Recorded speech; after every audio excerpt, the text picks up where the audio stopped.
Yeah, and this is the final movie we're talking about, and this is my pick, Poltergeist. Poltergeist. Yeah, written by Steven Spielberg, um, direction credited to Tobe Hooper, Yes. Tobe Hooper, but possibly also directed by Spielberg. Yes. We'll get to that though.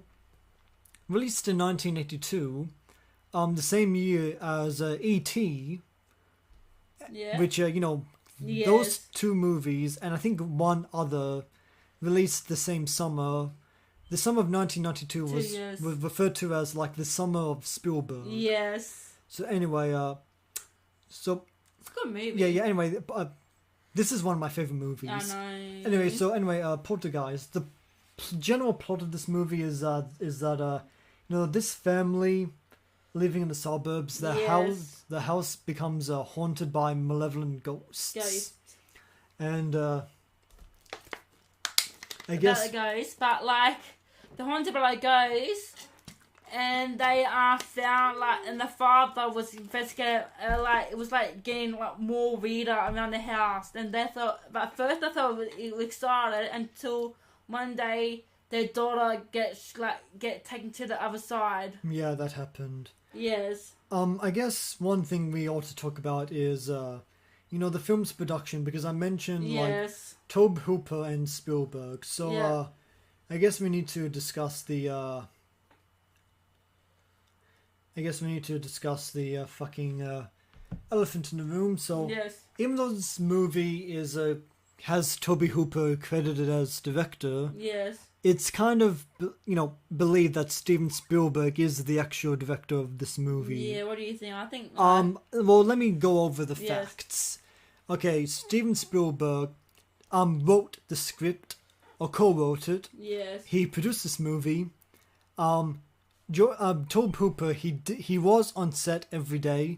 He did direct every scene. Yes. But Spielberg was also there every day of production, and he was also present for the editing and the composition. Yeah. Whereas Hooper was not. Ooh. Yeah, so it's very hard. Yeah. Yeah, it's very. Probably he got permission. It's very. It can be argued that Spielberg ghost directed this movie. Yeah. And ghost directing, we could probably do an episode on it. It's okay, have you heard of ghost writing? No. Okay, ghost writing is when somebody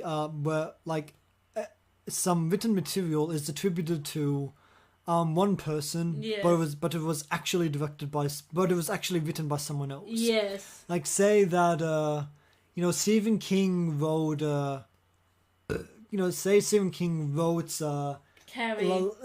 No, okay, well, he actually did write Carrie. Say that he wrote The Evil Hat. Yes. Yeah, but some other writer named Tom. Yeah, Tom Brady, whatever. Tom Gussie. Yes. Tom Gussie. He receives the credit. Yeah. And that's ghost writing. Ghost directing is similar. I see. Yeah, somebody. Someone doing it behind by Yash doing. I see. Yeah. Somebody is credited as the director, but somebody else did it. Yes, I see. Some other examples are apparently Kevin Reynolds is credited as the director of Waterworld, but supposedly it was actually directed by Kevin Costner. Yeah. The director of Return of the Jedi, I forget his name. Yeah, don't know. But apparently it was actually directed by George Lucas. Yeah. So yeah. Probably they got agreement or whatever. They won't do behind each other's back. Yeah. Well, Steven Spielberg has apparently been trying to dispel those rumors over the years. Yes. So who knows? Apparently, I think Tobe Hooper died a few years ago. Yes. So, I guess there's no reason why he wouldn't be able to accept credit now all these years later. Yes. But maybe Steven Spielberg, maybe he's just that kind of guy, and doesn't want to. Admit it to it. But if the other director the credit director was alive, he might say the truth. I don't know how I can't remember Tobe Hooper actually I know, but saying if he was speaking about it. But I mean, if it was alive now he would like keep talking about them, like say about the movie and like confirm the rumors. But anyway, Tobe Hooper also directed the Texas Chainsaw Massacre. Yeah. From the original one? Yeah, the original. Yes, I love that. I haven't seen it for a few years. I have the movie on Blu-ray though. Yeah, I got on somewhere. Can't say. Okay, well, hopefully you get it. Hopefully you find it soon. I know I got it, but I'm not gonna say because the live stream. I don't want to get in trouble by the police. Oh, I see. So anyway, now what's good about this movie? I mean, obviously the performances are really good, and and obviously as a horror movie, it's really I hate clowns in that movie. I hate that clown. Oh boy, have I got something to tell you about that clown? Yes. Okay, the clown. Okay, the scene where the boy was supposed to be struggling with the clown. Yes.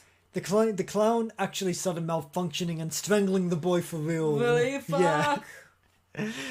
Yeah. Yeah, and because he was meant to be struggling with the clown, they thought he was just acting. But not. Yeah, it wasn't until he started turning purple that they finally pulled the clown off him. Yes. So yeah, that's I mean, there's more to talk about weird things that happened during the making of this movie, but we can probably save that for another episode. Yes. So something else we can talk about this movie is that the scene at the end where all the corpses rise out of the grave.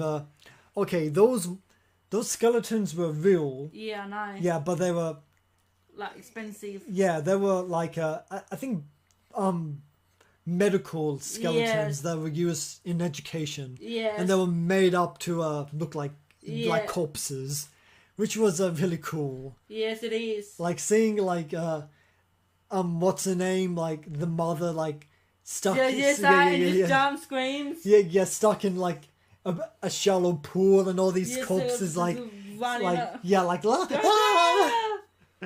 that was awesome. Yes, it's really good. Like, I like it. Oh yeah, like it has really great effects. Some memorable characters. You've got the dad and the mum, like smoking weed and and goofing around. Until something goes missing, and the daughter. Carol Ann. Yeah. She But it follows her everywhere she goes. Yeah, she's one of the most. Yeah, I think Carol Ann must be like. And the medium. Yes. Yeah. The really short lady.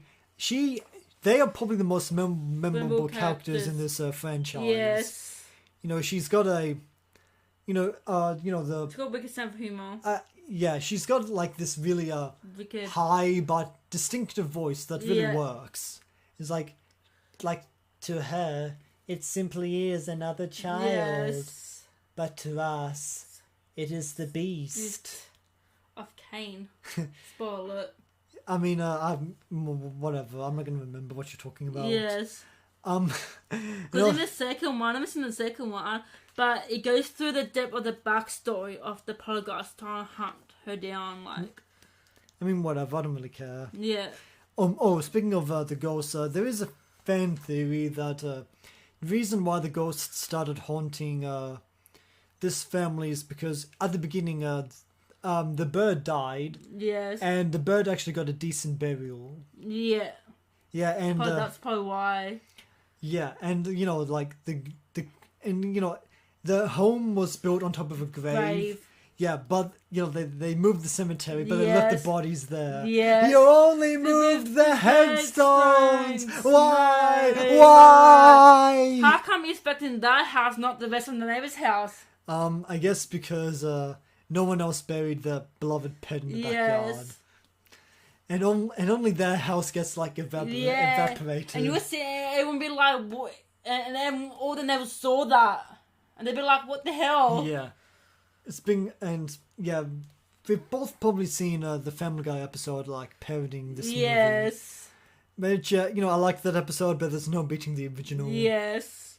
And, yeah, I guess that's the episode. Yes. Yeah, so those are 6 Halloween movies that you can talk to. We should do like a Christmas one. Yeah, I guess we could do that. But that's the episode. We talked about some Halloween movies. Some, and some of them are like really good. If you haven't seen any of these movies, we give it a solid recommendation. Yes, there are. Yeah, some of them you've probably already seen. Like fucking Nightmare Before Christmas. Yeah, Nightmare Before Christmas. Beetlejuice. You've Poltergeist. You've probably definitely seen those. Creepshow, 50-50, maybe not. Maybe the same goes. Like, I doubt you've seen The Tomb of Ligeia, so you're gonna watch that. And which is of Easter week. Yeah, watch that. See if you can find any other. See how. Just comment if it's like any recommend. Like see how feminist you think that movie is. Yes. So anyway, thank you. Thanks. Thank you.